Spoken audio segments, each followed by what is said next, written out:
recovery and regeneration movements, starting with a foam rolling series and then going on to stretching series and mobility series. So we're going to start with the foam rolling today. The whole point of foam rolling is basically to get any type of knots out, trigger points out, and any adhesions that you might have, trying to work those out. So the muscles are basically covered from a thin tissue called fascia. If the fascia is disrupted in any way, if it's all bunched up, then that could kind of cause a prevention of blood flow, and that could lead to lack of range of motion and flexibility and so on and so forth. So the first thing we're going to start with is the foot. We're just going to work from the ground up. We're going to start with the foot, and you can use anything that you have at home. Here I have a lacrosse ball, tennis ball, and golf ball. So it kind of depends on how tight or how much discomfort you might have in your foot. So I'll just start with the tennis ball. If you feel like that's not getting enough of the knots out or adhesions out, you can move on to the lacrosse ball and then finally onto the golf ball. But whenever you do foam roll, make sure you do it very slowly. So imagine if you're going in to get a deep tissue massage from a massage therapist, you don't want them to rush through it and go really quick. You want to go nice and slow, get any of the knots out. Typically I like to start with the balls of your feet, go nice and slow, cover all areas in that forefoot, and then work my way down to the arch, nice and slow, and eventually onto the heel. So if you have any issues or history with plantar fasciitis, I would definitely give this a try. One other thing is if you are rolling out and you feel off balance, or if you want to put a little bit more pressure into your foot, I would go onto a wall or hold onto a steady object so you can kind of dig down a little deeper. All right, so give it a try. All right, guys, so the next thing we're going to do is work out the calves, the whole area of the calves. So we're going to start all the way down by what's called like the soleus, almost near like the Achilles. The whole point of working out the calves is to take any stress off the Achilles and, of course, any type of stress off of any knee pain you might be having. So we're going to start at the bottom of the calves. Good idea to have your hands behind you so you can lift yourself off the ground for that good support. Depending on how you're feeling, if the calves are super tight, I would recommend having both legs on the foam roller and going up and down, nice and slow, back and forth, going from almost the top of the Achilles to almost to the bottom underneath the knees, going back and forth. If you feel like you can put more pressure into the calf, I would cross one foot over, so you're just working one calf at a time. Also a good idea to kind of work all angles is have the toes pointing straight up, going back and forth anywhere from 5 to 10 repetitions, turning the toes out, back and forth 5 to 10 times, and finally turning the toes in 5 to 10 times. And of course you can do that with the one leg on the foam roller as well.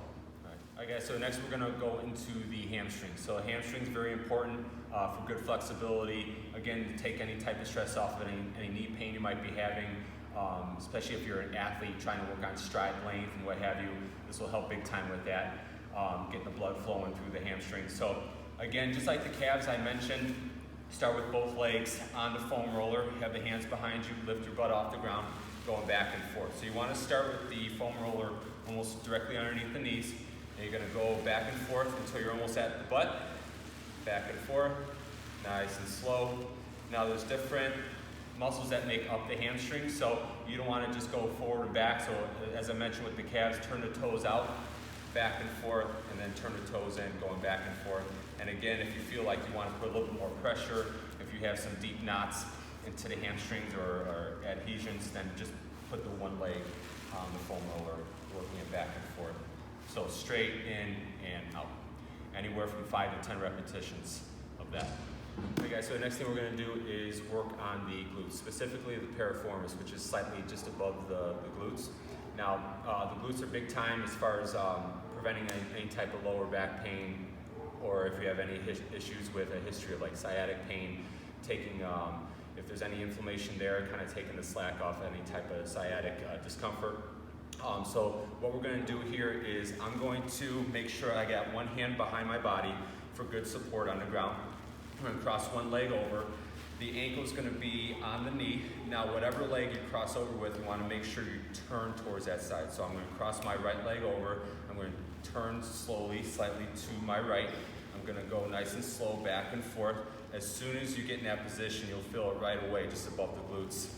What I'm talking about as far as where that piriformis is. Going nice and slow back and forth.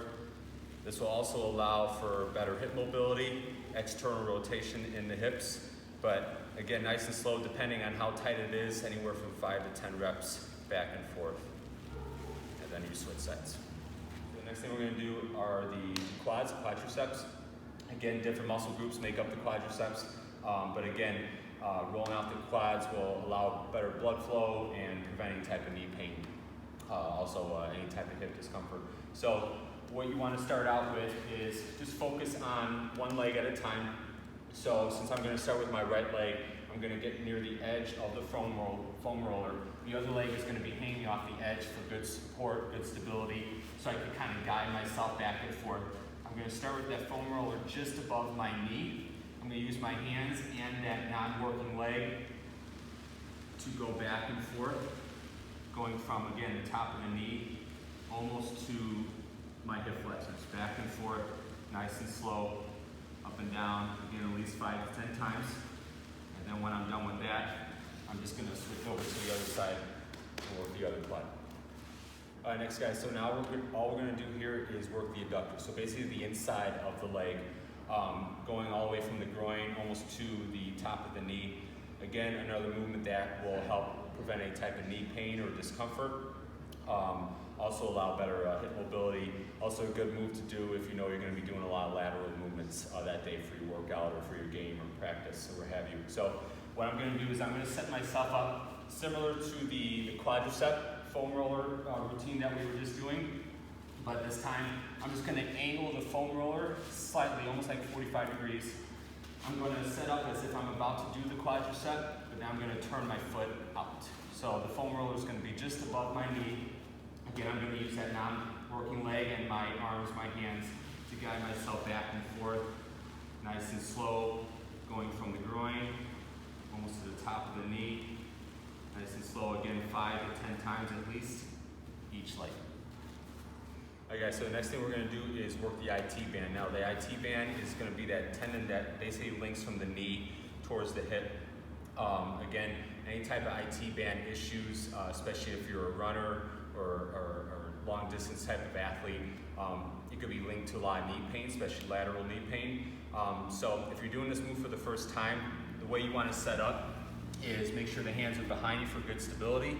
Not a great idea to have the legs on top of each other to put too much stress into the IT band. So good idea, especially to start out with that top leg crossed over in front to kind of guide the movement back and forth. Start with the foam roller just below the hip. You're going to roll up until the foam roller is almost at the top of the knee, going back and forth, nice and slow. If it's too uncomfortable, if there's too much discomfort, what you want to do is maybe roll more towards the top part of the leg, so not right on the IT band, more towards the quadricep. But give it a try, and just remember, go nice and slow again, at least about 5 to 10 repetitions each side. Okay, so now we're going to work out the hip flexors. Now, obviously there's a few different muscles that make up the hip flexors. But big time movement, especially if you want to improve range of motion, flexibility in your hips. It's big for any type of jumping, sprinting, explosive movements especially. So the way you want to set up as far as working the hip flexors is similar to when we work the quadriceps. So I'm going to go towards the end of the foam roller.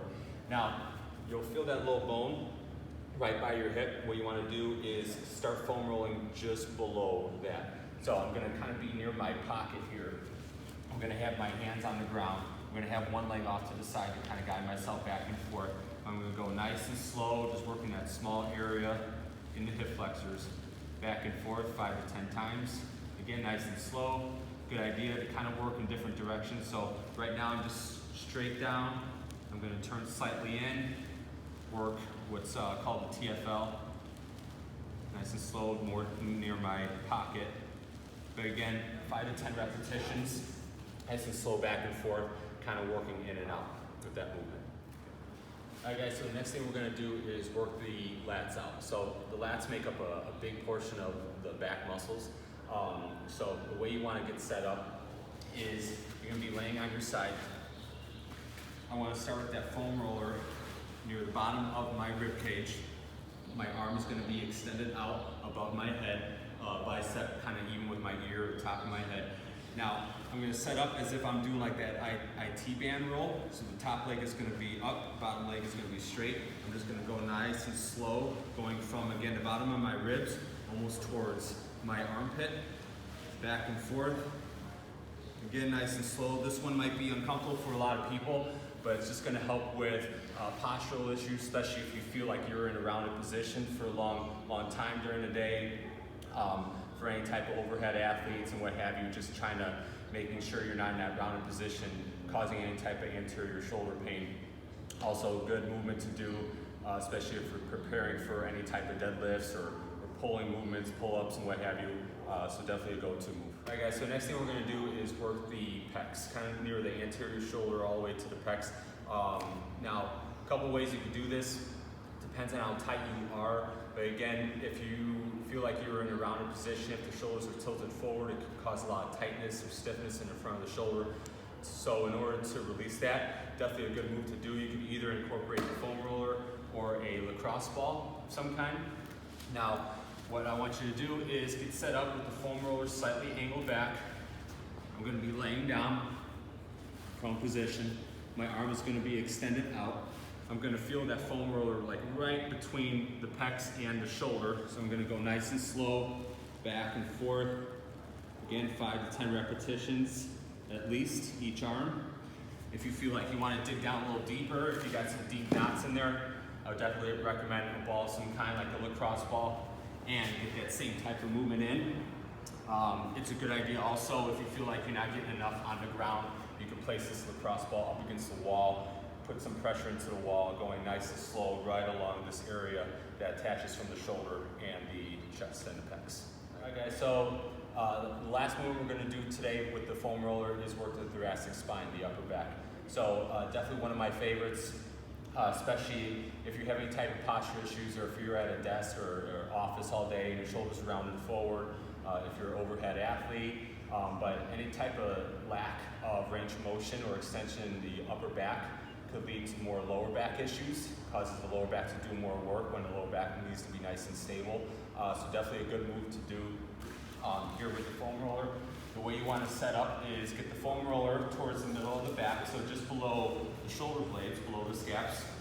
You want your chin tucked in, so head slightly forward. You're going to wrap those arms around the body as if you're giving yourself a big bear hug. You're going to use those legs, you're going to bend those knees up a little bit. You're going to use those legs to guide yourself back and forth, up and down. So you're basically going from the middle of the back, just above the shoulder blades, almost to the shoulders.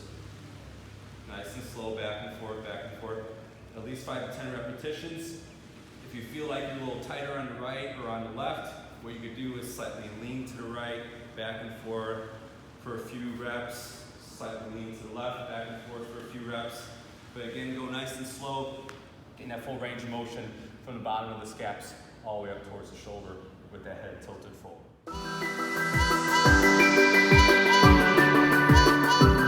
Okay, so now we're going to go into our stretching series. So we're just going to go through a lot of static stretches to start out with. The whole point of static stretching is stretching for a lengthy period of time.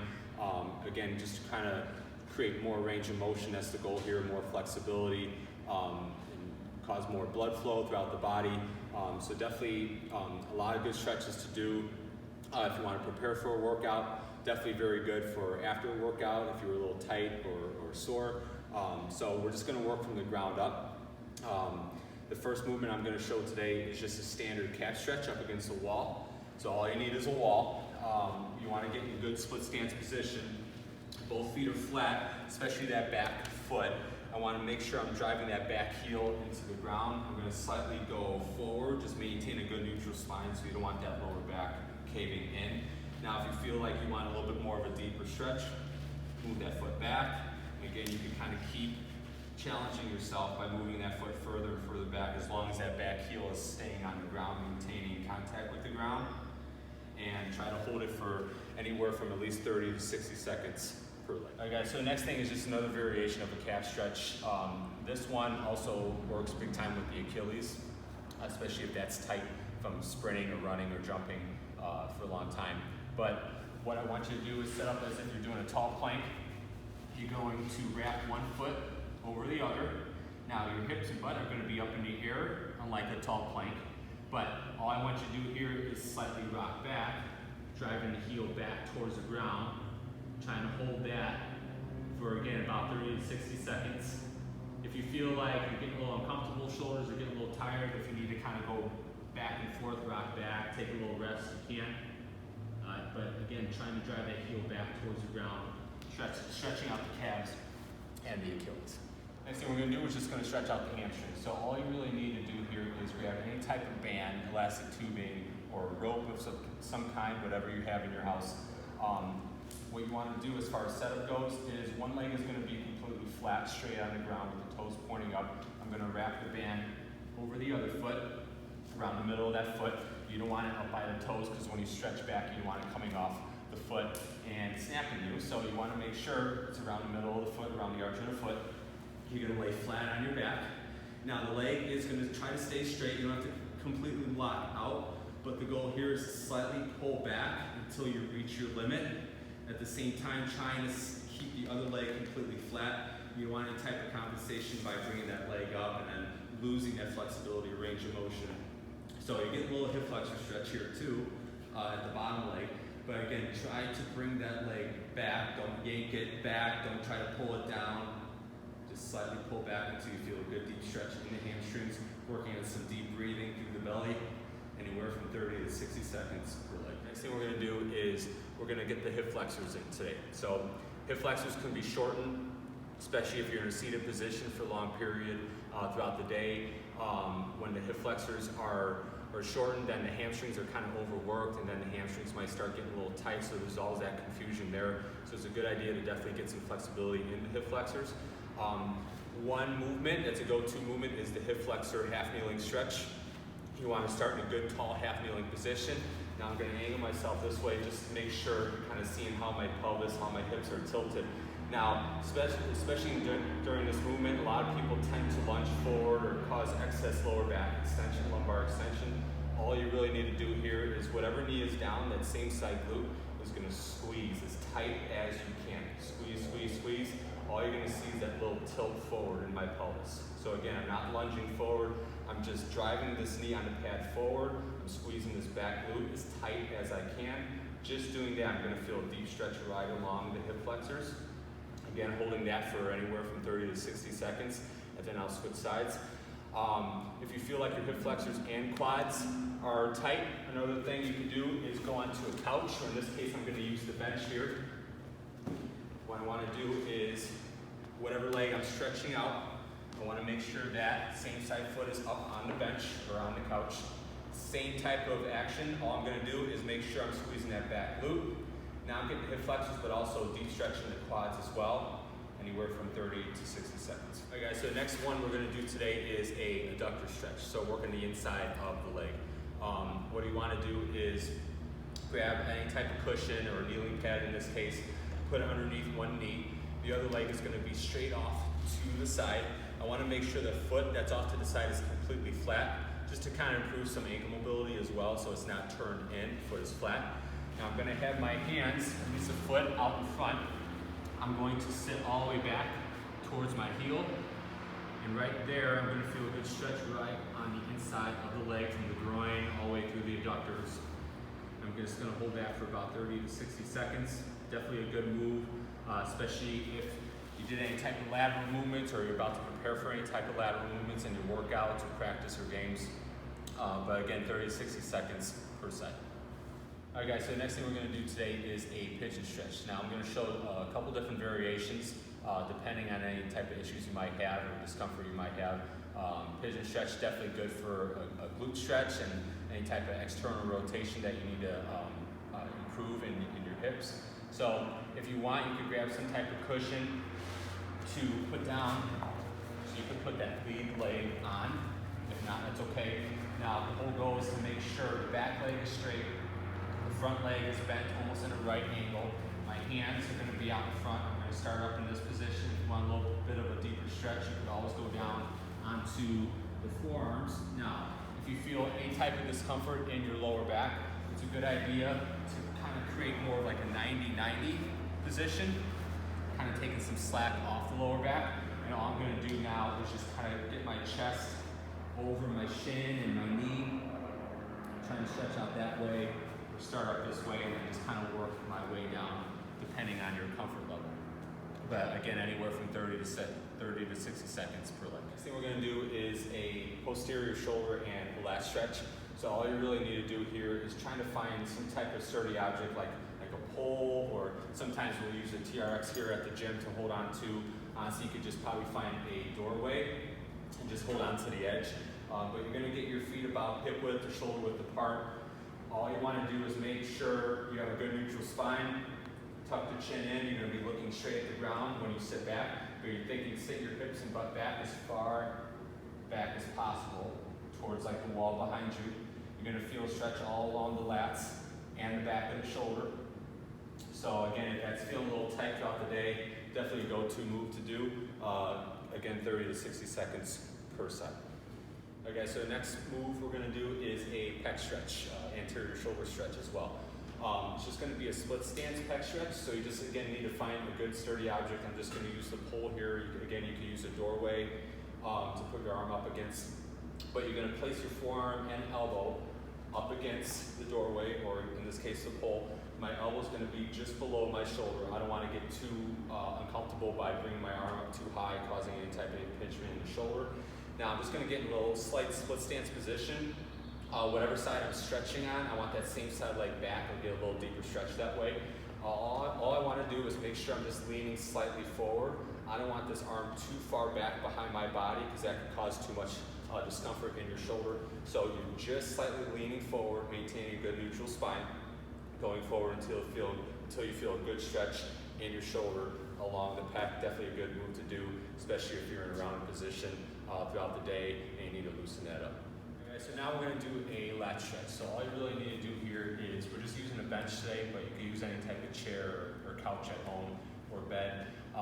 But if you're feeling any type of tightness or stiffness in your lats, also in the front of the shoulder, definitely a good move to do. I'm going to show a couple variations of this movement as well. So I'm just going to get a kneeling pad in this case. I'm going to get about a foot or two away from the bench here. My hand's going to be about shoulder width, maybe just outside shoulder width apart. My arms are extended out. I'm going to sit all the way back towards my heels. I'm looking straight at the ground. I'm not looking back at my knees or up above. I just want to make sure I'm looking straight at the ground, maintain a good neutral spine, good extension in the upper back as well. But I'm going to feel a stretch right along the serratus, like near that rib cage, all along throughout the lats, holding anywhere from 30 to 60 seconds. Another variation, if you want to get a deeper stretch, especially along the triceps as well. Good idea to get those elbows up on the bench. You're going to get your hands behind your head. Again, same movement. I'm just going to sit all the way back. Again, I'm getting a deep stretch in the lats, but also getting a little stretch in the back of the arms and the triceps there as well. 30 to 60 seconds. All right, guys, so the last stretch of this series is going to be a neck and a trap stretch. So there's a big muscle called the SCM right along the neck here. So if you're in that forward tilted position, hopefully not, but if you're on your phone or computer all day, this tends to get really tight, especially in your traps, especially if there's any type of stress you got going on. Traps and neck tend to get really tight. So definitely a good move to do, especially if you're just at your office or you're at your desk. What you want to do here is just get in a tall seated position. I'm just going to reach behind my back with one arm, like towards the middle of my back, as if I have like an itch in the middle of my back. I'm just going to reach with the opposite hand on the side of my head and tilt my head towards the opposite side near my pocket. Now there's different ways you can do this. You can just go straight down to the side, like I'm going towards my pocket right now, holding anywhere from 30 to 60 seconds, trying to breathe throughout that stretch.